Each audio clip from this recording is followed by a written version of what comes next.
សំ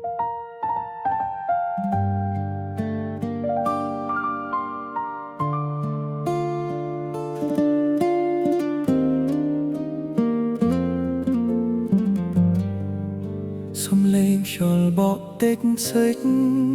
នារាត្រីស្ងប់ស្ងាត់ថ្ងៃដែលអូនសន្យាថាមិនទៅណាចោលបងជឿនុលអងអស់ពីចិត្តមិនដែលគិតឬសង្ស័យពេលវេលាកន្លងផុតទៅអ្វីៗក៏ប្រែប្រួលនៅសល់តែរូបថតនិងការចងចាំបងមិនខឹងអូនទេតែចិត្តបងនៅឈឺសួរខ្លួនឯងរាល់ថ្ងៃតើបងខុសអ្វីខុសត្រង់ណាឃើញគូគេដើរត្រសងបេះដូងបងនឹកដល់អតីតនោះដែលធ្លាប់ប្រាប់ថាបងស្រឡាញ់រហូត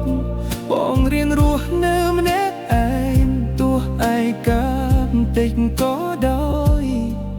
សង្ឃឹមថ្ងៃណាមួយនឹងជួបស្នេហ៍ពិត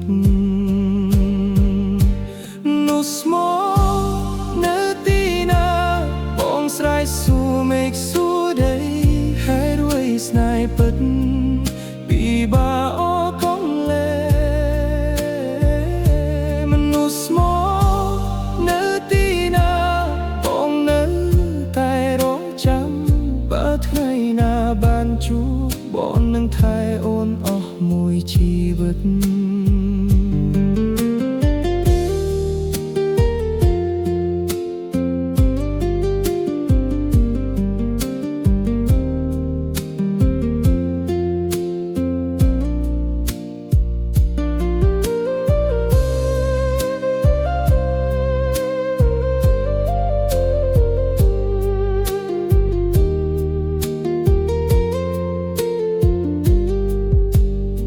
ប្រហែលជាស្នេហ៍ពិតមិនមានជួបទេតែបងនៅតែជឿថាវាពិតជាមានពិតនោះស្មោ